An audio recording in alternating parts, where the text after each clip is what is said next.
नमस्कार दाब, आप देख रहे हैं इंडिया न्यूज़। मैं नूर आलम। अभी फ़िलहाल मैं हूं उमेश राय जी के साथ। आपने हमारे चैनल के माध्यम से कई एक वीडियो इनका देखा होगा। ये पूरे पश्चिम बंगाल के स्टेट सेक्रेटरी है बीजेपी के और काफ़ी बेबाकी से अपनी बातें रखते हैं। आइए हम लोग बात करेंगे इस बार 2024 के चुनाव में किस तरह से ये प्रचार प्रसार कर रहे हैं और इस बार जिस तरह से बीजेपी ने अब की बार 400 पार का जो नारा लगाया था, कहाँ तक सही कहाँ तक गलत होते दिख रहा है। उमेश जी, सबसे पहले हमारे चैनल में स्वागत है। और दूसरा कि 400 पार का नारा कहाँ तक सच और झूठ होते दिख रहा है। देखिए, ये डिजिटल इंडिया का युग है और आज इस आधुनिक युग में पूरे दुनिया में भारत एकमात्र ऐसा देश है जहाँ पर सबसे सस्ता डेटा लोगों को प्रोवाइड किया जा रहा है, इसलिए कि वो हर एक विषय को आसानी से जान पाएँ।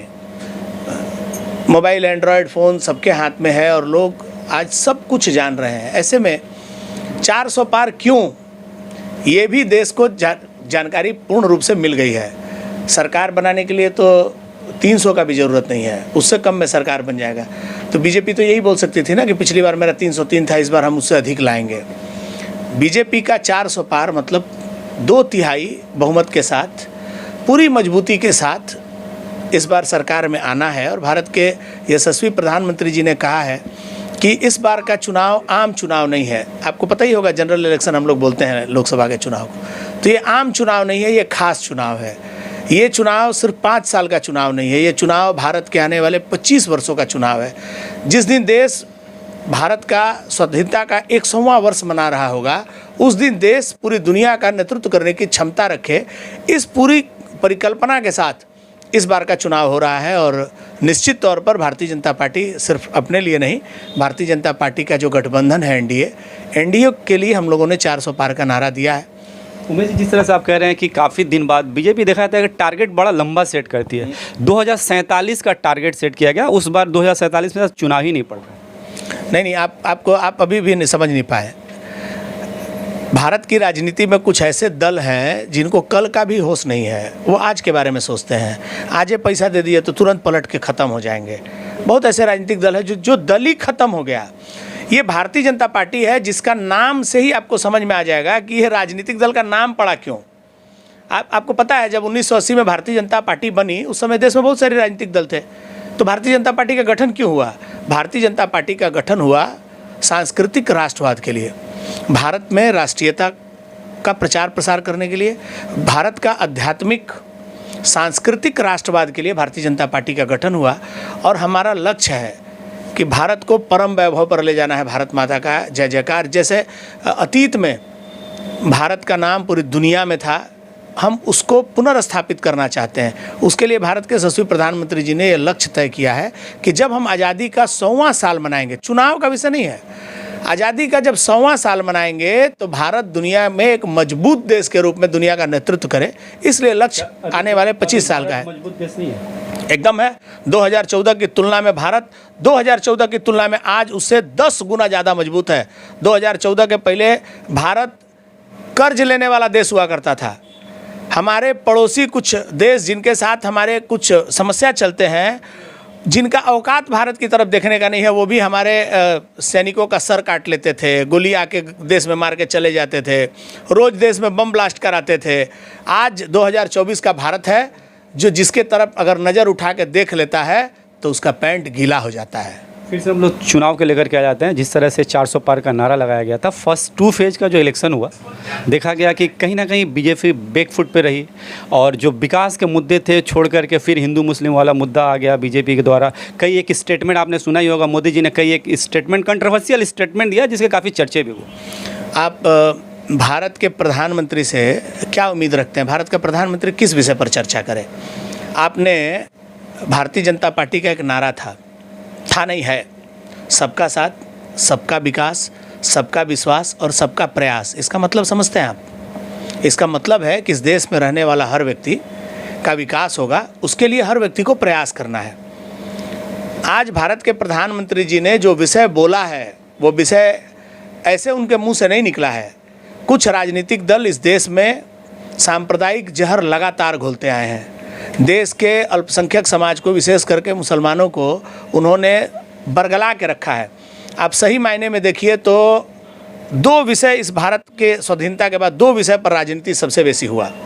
मैं कहना चाहूँगा कांग्रेस के बारे में, जिन्होंने इस देश में लगभग 7 दशक तक शासन किया। उनके लिए 2 विषय था, एक था गरीबी और दूसरा था मुसलमान का विकास। आप मुझे बताइए सच्ची ईमानदारी से, कांग्रेस ने इस देश से गरीबी दूर किया या कांग्रेस ने इस देश के मुसलमानों को स्वनिर्भर बनाया? आपकी कांग्रेस का कोई एक योजना बता दीजिए जो योजना भारत के मुसलमानों को स्वनिर्भर बनाने का था। कांग्रेस की सरकार जब तक रही है तब तक देश के विभिन्न जगहों पर हिंदू मुसलमान के दंगे हुए। चलिए, कांग्रेस ने ना ही डेवलपमेंट किया, माइनॉरिटी को भी नहीं देखा, लेकिन बीजेपी का जो स्लोगन है, नारा है सबका साथ सबका विश्वास, तो माइनॉरिटी का एक शिकायत है कि सबका विश्वास तो दिखता ही नहीं है माइनॉरिटी का और विकास भी नहीं दिखता है, तो ये फिर नारा क्यों है कि सबका साथ सबका विकास? मैं बता देता हूँ आपको। भारतीय जनता पार्टी ने जो पिछले 10 वर्षों में जो काम किया है, आप एक एक योजना का नाम बताते जी, और मैं बता रहा हूँ, आप मुझे एक योजना का नाम बताइए जिस योजना में ये बताया गया हो कि इस योजना का लाभ मुसलमान को नहीं मिलेगा। सारी योजनाएं मिलती हैं। गैस सबको मिलता है, अनाज हिंदू मुसलमान सबको बराबर मिलता है, एम्स हॉस्पिटल खुलता है उसमें हिंदू मुसलमान बराबरी में इलाज कराते हैं, सरकारी अस्पतालों का सबसे ज़्यादा लाभ माइनॉरिटी उठाता है। जो समाज पीछे है, जो संसाधन का अभाव जिनके पास है, आप संसाधन उसी को देंगे ना। तो भारत सरकार का सबसे ज़्यादा संसाधन इस देश के माइनॉरिटी पर गया है। हम तो पक्षपात नहीं करते, हमने तो कभी नहीं कहा कि हम मुसलमानों का विकास, हम हिंदुओं का विकास करेंगे। आप एक मुद्दा बता दीजिए नरेंद्र मोदी की सरकार का जिसमें नरेंद्र मोदी ने कहा कि मैं हिंदुओं का विकास करूँगा। कभी आपने सुना है क्या ऐसा? ये सबका साथ सबका विकास का मतलब ही होता है हम किसी का नाम नहीं लेंगे, सबके लिए एक समान काम करेंगे। और हम तो आने वाले दिनों में यूनिफॉर्म कर रही है ना, एकदम कर रही है। आप मुझे, मैं तो बोल रहा हूँ आपको, आप देश के जो मुसलमान नाराज हैं, किसी एक मुसलमान से पूछिए कि ये सरकार का कौन सा ऐसा काम है जिससे आप नाराज हैं। आप ही बताइए ना नूर भाई, बीजेपी का कौन सा ऐसा काम है जिससे आप नाराज हैं? आप बताइए, मैं उसका जवाब दूंगा। मैं बीजेपी का एक प्रदेश सचिव होने के नाते जितनी मेरी क्षमता है, अपने क्षमता में रह के मैं आपका जवाब दूंगा। आप इस देश के राष्ट्रवादी मुसलमान हैं आप, ठीक है, आप देश से प्रेम करते हैं। आप मुझे बताइए कि नरेंद्र मोदी की सरकार की कौन सी योजना आपको लगती है जो मुसलमान के खिलाफ है? तो सबको मिलता है, सबके लिए है। तो ये सबका साथ सबका विकास इसी को कहते हैं। मेरा ये कहने का मतलब है कि भारत अब बदल रहा है, जात पात के बेड़े को तोड़कर आगे बढ़ा है, लेकिन देश में एक बड़ा तबका जिसको आप कांग्रेस के नाम से जानते हैं, जो अपने आखिरी सांस अपना ले रहा है, वो इस देश में फिर से वो काम कर रहा है जो देश में अंग्रेज़ों ने स्वाधीनता के बाद करके, अंग्रेज गए देश को तोड़ने का काम किया। सीधे सीधे कांग्रेस के नेता हिंदू मुसलमान को लड़ा रहे हैं, तो क्यों नहीं जो देश का प्रधानमंत्री है वो आगाह नहीं करेगा? तो आपने कहा कि कांग्रेस लड़वा रही है, लेकिन जिस तरह से मालदा में मोदी जी आए थे, वो जो अपने भाषण में कहा था कि अगर इंडिया गठबंधन की सरकार आती है तो ये हिंदू महिलाएं के मंगलसूत्र तक छीन करके पर्टिकुलर एक समुदाय को दे देंगे। तो ये स्टेटमेंट कहाँ तक जस्टिफाई कर? छीनने का कौन छीनेगा? इंडिया गठबंधन पे शेख शाहजहां, ज़्यादा दूर नहीं जाना है भैया, एग्जाम्पल आपके सामने है। शेख शाहजहां, मैंने कि शाहजहां शेख। पश्चिम बंगाल में, मैं आपको, चूँकि मैं यहीं राजनीति करता हूँ, मैं आपको दुनिया का उदाहरण नहीं दूंगा। पश्चिम बंगाल में ऐसे सैकड़ों इलाके हैं जहाँ पर तृणमूल के तुष्टीकरण के चलते, देखिए गुंडा गुंडा होता है, कोई भी गुंडा होता है, वो हिंदू हो मुसलमान हो किसी पार्टी का हो। अगर किसी लड़की का बलात्कार हुआ है तो सरकार को क्या करना चाहिए? उसको पकड़ के बंद करना चाहिए और बोलना चाहिए कि ये मेरे पार्टी का है तो मैं चाहता हूँ उसको और कड़ा सजा मिले। जो वीडियो वायरल हुआ उसको लेके क्या कहें? वो वीडियो फेक है, उसका स्पष्टीकरण भी आ गया है। जिस महिला का आवाज़ है वो टीवी के सामने आके बोल रही है। वीडियो देखना है तो न्यूज़ 18 पर एक समाचार चल रहा है दिल्ली में 2 दिन पहले, जो संदेश खाली की 2 महिलाएं गई हैं, मुंह पर नकाब बांध के अपनी बात को बोल रही है। एक बार सुन लीजिए संदेश खाली में क्या हुआ। मैं इसके लिए वहाँ के लोगों को, या शाहजहां शेख तो एक जस्ट एक कैरेक्टर है। हावड़ा में भी एक बड़े खान थे, शिवपुर में, अभी तो वो मकान जो बनते हैं ना, ऐसे किसी मकान में दरवानी करते थे, रात को वहाँ का लोहा चुराते थे, नेता बन गए। ऐसे नेता बन गए कि उनका सल्तनत चलता है। वो तय करते हैं कि मकान कितना रुपया स्क्वायर फीट बिकेगा, किसको क्या मिलेगा। माने ये लोकतंत्र में ऐसा संभव है क्या? कभी नहीं। आप कल्पना करते हैं ये कैसे होता है? ये होता है जब सत्ता में बैठे हुए लोग का वर्धस्त हासिल होता है, वो चुप होते हैं, ये वोट हमको देता है, जाने तो कुछ नहीं बोलेंगे। नहीं तो आप मुझे बताइए, हावड़ा का सांसद नुपुर शर्मा का बयान आया, पूरे बंगाल में उसका विरोध प्रदर्शन हुआ। मुस्लिम समाज को लगा कि उसने अपमान किया है और भारतीय जनता पार्टी ने नुपुर शर्मा के खिलाफ कार्रवाई किया।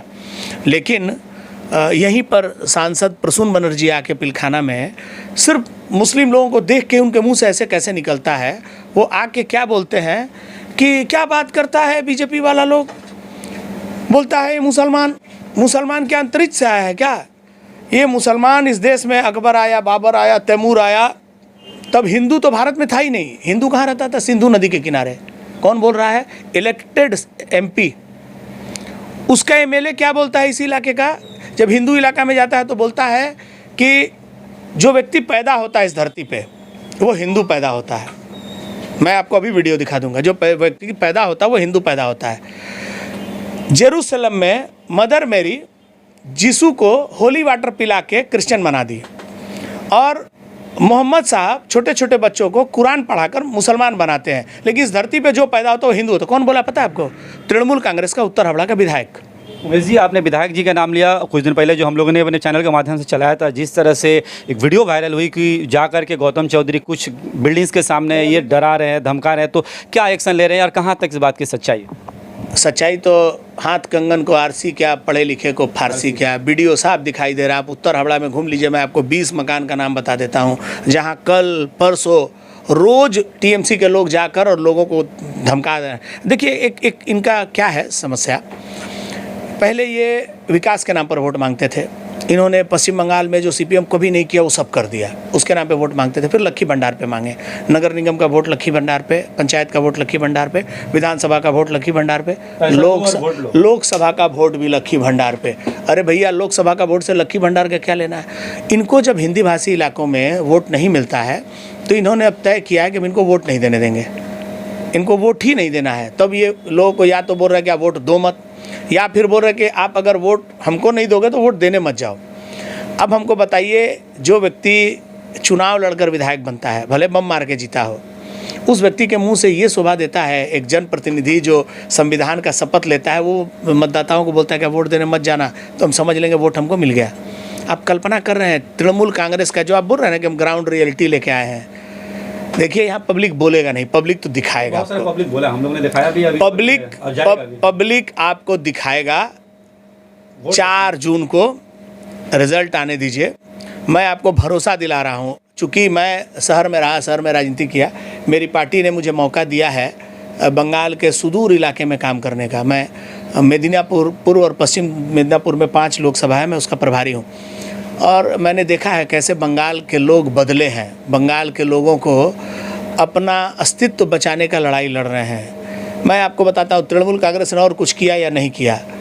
मुस्लिम तुष्टीकरण करके तृणमूल कांग्रेस ने हिंदू वोट पोलराइज करने का एक रास्ता बना दिया। इस वजह से क्या इस बार का चुनाव में देखा जा रहा है कि मुस्लिम माइनॉरिटी भी बीजेपी की तरफ झुक रहा है। कई एक जगह पे चाहे तोपस रह गए तो वहाँ पे भी कई एक मुस्लिम लोग बीजेपी ज्वाइन करते हैं। अर्जुन सिंह के साथ भी कई मुस्लिम समुदाय के लोग बीजेपी ज्वाइन करते हैं। तो इस बार आखिर क्या वजह है कि मुस्लिम माइनॉरिटी का भी रुझान बीजेपी की तरफ आ रहा है? देखिए, मैं आपको एक बात बताऊँ, आज नहीं कल समझ में तो आना है। आज कुछ लोगों को समझ में आ रहा है, कल ज़्यादा लोगों को समझ में आएगा।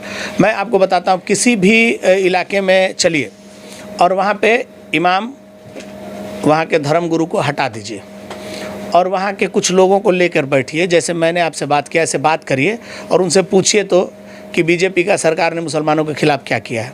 आप बताइए ना। हम एक तो मेरे पास एकदम तो छोटा 2 विषय है। बीजेपी के खिलाफ मुसलमानों का सबसे बड़ा गुस्सा क्या है बताइए तो? पहले 2002 में गुजरात में हुआ दंगा, ठीक है। उस दंगे को लेकर भारत के तब के तत्कालीन प्रधानमंत्री जी ने मोदी जी को राजधर्म पालन करने का निर्देश दिया।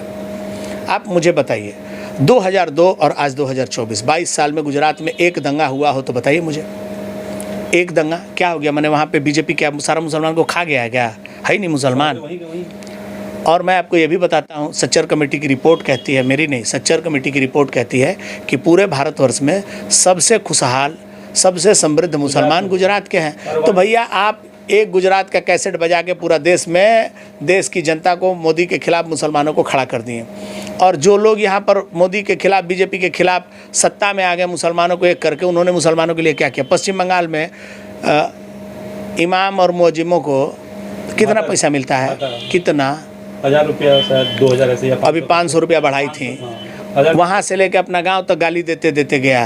उतना नहीं। मैंने इंटरव्यू में देखा था, लोग बोल रहे थे कि हम लोगों ने ममता बनर्जी का सरकार बनाया, मेरी सरकार है, मैंने, और ये हमको भीख दे रही है, इतना तो हमारा भाड़ा लग गया। तब कल्पना कीजिए, ये जो सरकार है ना, ये इसको पता है कि अगर हम इनको एसिड भी फेंकेंगे इनके ऊपर ना, तो इनका आका लोग समझा दिया है कि बीजेपी के खिलाफ वोट देना है तो तृणमूल को दो। नहीं, अभी जैसा कि आप कह रहे हैं, हम लोगों ने ग्राउंड रिपोर्ट जैसे कि आपके अंचल में ही किया, कई लोगों ने आपकी पर्सनल तारीफ की कि उमेश राय जी के यहाँ कोई भी समुदाय के लोग जाते हैं, काम करते हैं। तो जो काम करने वाला व्यक्ति हो, क्या किसी भी पार्टी का हो, अगर वो काम करने वाला है तो लोग उसकी तारीफ़ करते हैं। तो आपके भी बारे में लोगों ने कहा कि काम करते हैं, लेकिन अब जब आप काम नहीं करेंगे तो लोग आपकी तारीफ़ कैसे करें? नहीं, देखिए मैं आपको बताता हूँ, तारीफ और वोट दोनों अलग अलग चीज़ है। वोट भी आपको मिलता है। अटल बिहारी वाजपेयी जी का तारीफ लोग करते थे और उनकी सरकार गिर गई, ठीक है। मैं आपको ऐसे 20 नेता का नाम बता सकता हूँ जो जिन लोगों को सिर्फ माइनॉरिटी वोट ने हरा दिया, मुझे हराया है। जो लोग मेरा तारीफ कर रहे हैं उनसे पूछिएगा, उनको अल्लाह कसम खिला के पूछे कि उमेश राय को वोट दिया है क्या। मैं आपको अभी डेटा दिखा दूंगा। कॉर्पोरेशन में तो आपको वोट देते, विधानसभा में जो मामला हुआ था। नहीं, मैं आपको स्पष्ट बताता हूँ, ये समझने का बात है। दुख होता है, मैं भी तो इंसान हूँ ना, मैं आपको रोज़ भैया भैया भैया बोलूँगा और आप मुझे गाली दीजिएगा, कितना दिन? एक दिन ना एक दिन तो हमको जवाब आपको देना ही पड़ जाएगा भैया, कभी तो मूड ख़राब होगा। मेरी पत्नी यहाँ चुनाव लड़ी, नगर निगम का चुनाव। हमारे यहाँ 3-4 बूथों पर माइनॉरिटी का वोट ज़्यादा है, जिसमें से 2 प्योर बूथ है, जिस पे 2-4 हिंदू वोटर हैं। तो हम लोग उसको आइडियल मुस्लिम वोट बूथ मान लिए। जैसे आप जब भात बनाते हैं, हांडी में से एक तो उठा के चेक करते हैं, तो वो वैसे ही हमारा वो 2 बूथ को हम आइडियल बूथ मान लिए हैं, मुस्लिम माइनॉरिटी बूथ। हम लोग जब पहली बार चुनाव नगर निगम का लड़े तो हम लोग को 2 बूथ मिला के 38 वोट मिला था, 2 बूथ पे, पहली बार नगर निगम में। उसके 4 महीने के बाद लोकसभा का चुनाव था, उसमें वोट हो गया 37। उसके बाद विधानसभा का चुनाव हुआ, उसमें वोट हो गया 40। उसके बाद में फिर लोकसभा का चुनाव, विधानसभा के चुनाव के बाद 16 के बाद 21, मैं खुद चुनाव लड़ा, फिर वोट हो गया 40। टोटल वोटर्स कितने हैं? 2000। मेरा ये कहने का मतलब है कि मेरा ये जो कार्यालय है ये 24 घंटा खुला रहता था। इसी बारे में लोग, ठीक, मेरे यहाँ मुस्लिम संप्रदाय की मेरी बहनें, बेटियाँ आंख बंद करके रात को 11 बजे अकेले आती थीं। उनके घर वाले बोलते थे जाओ जाओ उमेश भाई के पास जाके लिखा के आओ, और मैंने उनका चिट्ठी लिखा। मैं कभी ये सोच के नहीं किया कि ये हमको वोट देंगे, ये मेरा मानसिकता कभी नहीं रहा। मैं कम से कम उत्तर प्रदेश के 200 बच्चे जो डॉक्टरी की पढ़ाई करने यूनानी मेडिकल कॉलेज में आए हैं, उनको मैंने उनके स्कॉलरशिप के लिए चिट्ठी लिख के दिया, और उनको 5-5 लाख रुपया सरकार से मिला। वो सारे लोग मेरे फैन हैं, लेकिन वोट मुझे नहीं देते हैं। ये बात बोलने में मुझे कहीं परहेज नहीं। आपने कहा ना कि बेबाकी से बोलते, मैं बेबाकी से ही बोलता हूँ। आप मुझे वोट नहीं देते हैं, देखिए मानवता के नाते तो मेरा फ़र्ज़ बनता है लोगों का सेवा करना। मैं जब राजनीति को अपना क्षेत्र मान लिया हूँ तो मेरा काम, लोकसभा चुनाव अलग होता है, पार्षद का चुनाव होता है। पार्षद का चुनाव व्यक्तिगत को देखने में भी वोट नहीं मिला, विधानसभा के चुनाव में भी वोट नहीं मिला, लोकसभा में भी वोट नहीं मिलेगा, ये मान कर ही हम चुनाव लड़ रहे हैं। अब रहा बात कि जब देश आज़ाद हुआ, उसके बाद देश का जब बंटवारा हुआ तो पाकिस्तान बना। देश में ऐलान हुआ कि भाई मुसलमान हम लोग चलें अपने देश। उस समय मौलाना अबुल कलाम आज़ाद ने कपड़े पर बैनर बनाकर स्टेशनों पर टांगा और लिखा कि ऐ मेरे मादरे वतन मुसलमानों, ये कहाँ जा रहे हो तुम? ये देश तुम्हारा है, ये तुम्हारा जन्मभूमि है, ये जननी जन्मभूमि, इसको छोड़ के कहाँ जा रहे हो? जहाँ का ना हवा पता है, ना मट्टी पता है, ना गांच पता है, कहाँ जाओगे धर्म के नाम पर? ये देश तुम्हारा है। और उस समय जो मुसलमान यहाँ रह गए, उससे बड़ा राष्ट्रवादी इस धरती पर कोई नहीं हो सकता है। लेकिन आज आपने क्या हाल बना दिया है? आज सारा का सारा मुसलमान। अब हमको बताइए, तो उन्हीं के वंशज ना हम लोग हैं, जो लोग रह गए हैं ये तो वही लोग हैं ना। आपके दादा परदादा ही तो रह गए थे, आप थोड़ी ना पाकिस्तान से बांग्लादेश से आए हैं, आप तो नहीं आए हैं ना। तो आप आज क्या हो गया कि आपके दादा परदादा को देशभक्ति था और आज आपको हिंदू मुसलमान दिखाई देने लगा? इसके लिए एक तरफा कहीं कुछ नहीं होता है। कांग्रेस ने इस देश में जाति का जो जहर फैलाया वोट बैंक के रूप में, वो जहर इतना फैल गया है कि दूसरा राजनीतिक दल भी उसका लाभ ले रहा है। जब पोलराइजेशन होगा तो एक समय में एक पोलराइजेशन होगा। अब बताइए, पश्चिम बंगाल के एक पूर्व मंत्री हुमायूं कबीर साफ साफ बोलते हैं कि हमको 2 घंटा का समय ना जी, 2 घंटा का समय दीजिए, हम 30% मुसलमान को भगीरथी में, गंगा में बहा देंगे, बहा देंगे, बहा देंगे, बहा देंगे। माने हिंदुओं को बहा देंगे। जब आप हिंदुओं को बहा देंगे तो बताइए 30% आपका जनसंख्या बहा देंगे और 70% यही बात बोलेगा तो क्या होगा? इसका मतलब आप क्या चाहते हैं? आप चाह रहे हैं कि सांप्रदायिक क्लैश हो। और इस बंगाल के मुख्यमंत्री का एक बयान नहीं आता है, एक बयान नहीं आता है। हम लोगों ने कंप्लेन किया, इलेक्शन कमीशन में भी किया, उनके खिलाफ कार्रवाई की मांग भी हम लोगों ने की है। लेकिन आप मुझे ये बताइए ना, क्यों नहीं प्रधानमंत्री बोले? जब आपके देश में जहाँ जहाँ कांग्रेस की या यूपीए की सरकार है, वहाँ पर तुष्टीकरण का सीमा इतना पार। आप यूपी देखिए ना, योगी जी के पहले का उत्तर प्रदेश देखिए, क्या स्थिति था, कैसे राजधानी होती थी, कैसे महिलाओं के साथ बलात्कार होता था। मुजफ्फरनगर वाला वाकया याद है, सपा का वक्त हुआ। सुनिए, लॉ एंड ऑर्डर जो है, law and order strict administrator होने से चलता है। योगी जी के पास में कोई बहुत बड़ा टैंक लेके नहीं घूमते, जेसीबी पर योगी जी नहीं चलते हैं। ये एक एडमिनिस्ट्रेटर एक व्यवस्था बनाता है। अब आप जाइए सऊदी अरब में, आपको पता है ना महिलाओं के साथ छेड़खानी करने पे क्या किया जाता है? चोरी करने पर हाथ काटा जाता है और कुछ करने पे कुछ और काटा जाता है। तो वहाँ पे लोग साहस नहीं करते हैं। आप अभी यहीं पान खा के मेरे गेट पे थूक देंगे, एयरपोर्ट पे नहीं थूकेंगे, क्योंकि पता है ना फाइन लग जाएगा ज़्यादा। ठीक इसी तरीके से अगर बंगाल में लॉ एंड ऑर्डर ठीक होता, अपराध करने वाला हिंदू हो, मुसलमान हो, टीएमसी हो, बीजेपी हो, जो अपराध करने वाला वो अपराधी अगर इस मानसिकता से अगर सरकार काम करती तो आज बंगाल में इतना बड़ा खाई, सांप्रदायिक खाई नहीं पैदा होता। आप किसी एक धर्म विशेष को बचाने के लिए कुछ भी कर दीजिएगा, कुछ भी बोल दीजिएगा, आपका मंत्री खड़ा होकर बोलता है ये मिनी पाकिस्तान है। आप मेरा बात समझिए ना, आप कहाँ ले जा रहे हैं देश को? आप कैसे कल्पना करते हैं कि आप एक तरफा करेंगे और दूसरा तरफ का आदमी आपका कर्जा खा के बैठा है? ऐसे नहीं होता है। सारी पार्टियां कहीं ना कहीं अपने फायदे के लिए इस तरह से एकदम करती है। ये तो राजनीति है भाई साहब, ये तो राजनीति है ना। अगर आप तुष्टीकरण करेंगे तो हमको क्या डॉक्टर मना किया है क्या? आप जब आप दक्षिण भारत में जाते हैं, एक राजनीतिक दल 3,000 रुपया करके देता है वोटर को, तो दूसरा का 4,000 देता है।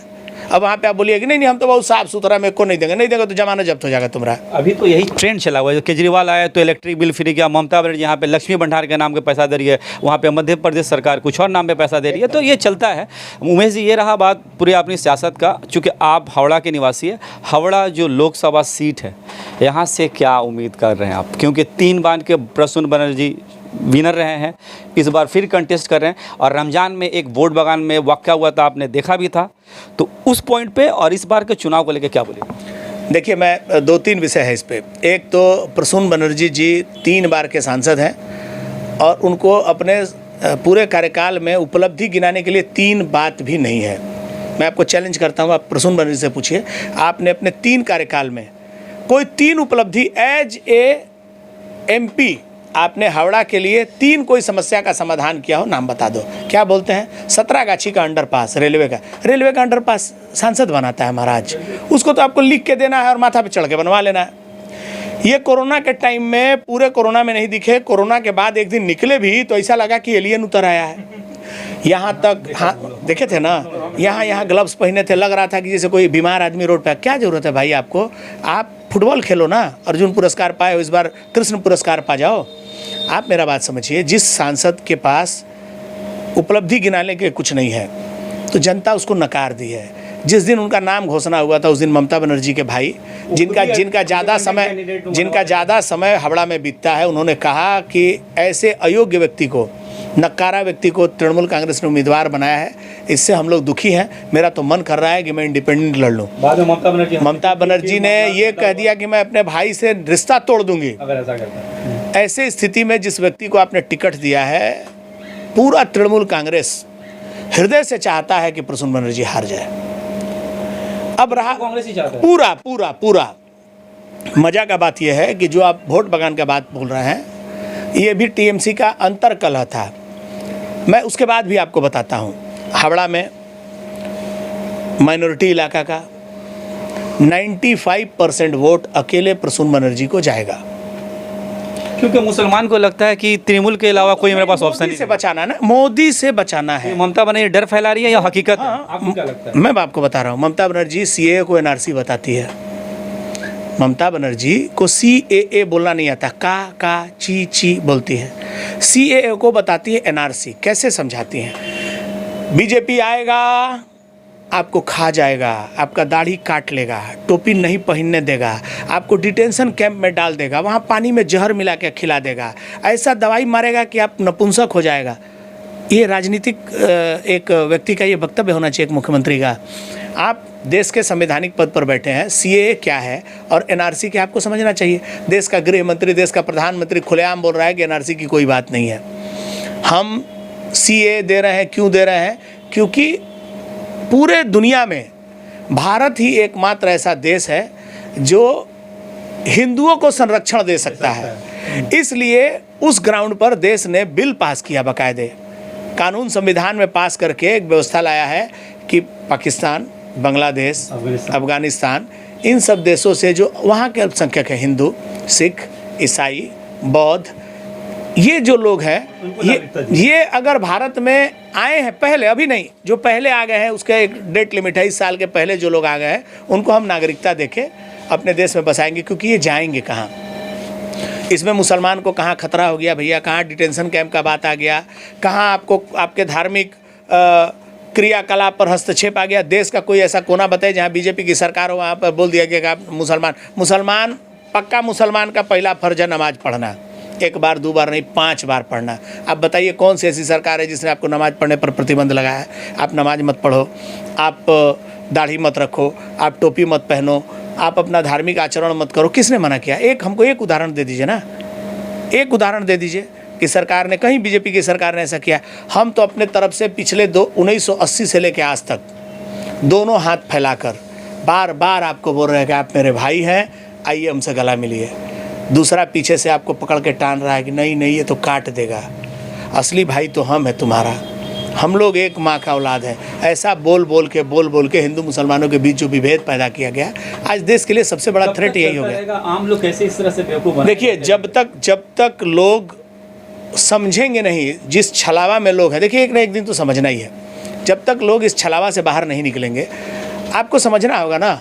आप बंगाल के मुसलमानों को डरा रहे हैं, आप असम के मुसलमानों को डरा रहे हैं, कहीं कहीं तो ऐसा स्थिति है कि सांप्रदायिक सद्भाव इतना बिगड़ गया है, जहां माइनॉरिटी का जनसंख्या 50% से अधिक है, वहां आपने कई टीवी में आप ऐसे शो देखे होंगे कि वहां के हिंदुओं को घर छोड़ के भागने पर मजबूर होना पड़ा। आप ही के देश में, आपके देश में गांव का गांव खाली हुआ, कोई बोलता है इस पर एक शब्द भी? ये गलत नहीं है, लॉ एंड ऑर्डर सबके लिए बराबर है ना, तो ये सबके लिए बराबर होना चाहिए। ये कब होगा? जब आपका प्रशासक ईमानदार होगा। ये कब हुआ? राजस्थान में दंगा कब हुआ? कांग्रेस की सरकार थी। चलो कोई माई का लाल है, दंगा करके दिखा दो। ऐसा थोड़ी ना है कि सारा मुसलमान का हाथ पैर बांध दिया है, ऐसा नहीं ना है। जो दंगा करेगा उसका घर बुलडोजर चलेगा, जो करेगा, चाहे वो हिंदू हो या मुसलमान हो। आपने देखा है कि नहीं, कई 100 हिंदुओं का घर ढहा है, गुंडों को मारा है, छलनी किया है उत्तर प्रदेश में। गुंडों के लिए कोई जगह नहीं है। लेकिन आप अगर हर विषय पर हिंदू मुसलमान अगर आप करेंगे तो स्वाभाविक रूप से एक न एक दिन विद्रोह होना ही है। जी, आखिरी सवाल चलते चलते, इस बार का चुनाव है, आपके हिसाब से कितने सीट ला करके सरकार बना रही है बीजेपी? कहाँ का? पूरे हिंदुस्तान देश में कितने सीट ला रही है? और पश्चिम बंगाल में 42 में आप लोग कितने ला रहे हैं? पश्चिम बंगाल में मेरा व्यक्तिगत आंकड़ा देखिए, मेरे पार्टी के नेता ने मेरा एक टारगेट फिक्स कर दिया 35 वोट का, 35 सीट का। अब वो 35 सीट को लक्ष्य लेकर हम लोग पूरा परिश्रम कर रहे हैं। जो जो सीट हमारा कमज़ोर है उस पर भी हम पूरी ताकत लगाए हैं। 35 का मतलब आप समझ रहे हैं ना, 7 छोड़ रहे हैं हम लोग कांग्रेस, सीपीएम, टीएमसी के लिए। इतना बड़ा लक्ष्य है, तो हर सीट को लक्ष्य टारगेट लेके हम लोग काम कर रहे हैं। ऐसी स्थिति में मेरा व्यक्तिगत आंकड़ा है कि हम 28 के ऊपर सीट जीतेंगे। और पूरे देश में एनडीए अब की बार 400 पार। चलिए, बहुत बहुत धन्यवाद। ये थे उमेश राय जी, जिनसे हम लोग बातें कर रहे थे, काफ़ी बेबाकी से बातें करी। और कई एक मुद्दे हैं, लोग कहते भी हैं, और चाहे माइनॉरिटी हो या मेजॉरिटी के लोग हैं, कोई भी व्यक्ति हो, पार्टी के लोगों के बहकावे में ना आए। अपने भगवान ने दिमाग दिया है, आप दिमाग का इस्तेमाल करिए और जो सही व्यक्ति हो उसको चुनिए, जो सही सरकार है उसको चुनिए, जो आपके लिए, आपके फैमिली वालों के लिए काम करिए। आप देखते रहिए इंडिया न्यूज। हम इसी तरह से और भी जो ग्राउंड रिपोर्ट खासकर नॉर्थ हावड़ा से दिखाएंगे और दिखाने की कोशिश करेंगे कि यहाँ की जनता क्या सोचती है, यहाँ के नेतागण की क्या राय है अपने कंस्टिट्यूएंसी को लेकर के। आप देख रहे थे इंडिया न्यूज़, देखने के लिए धन्यवाद।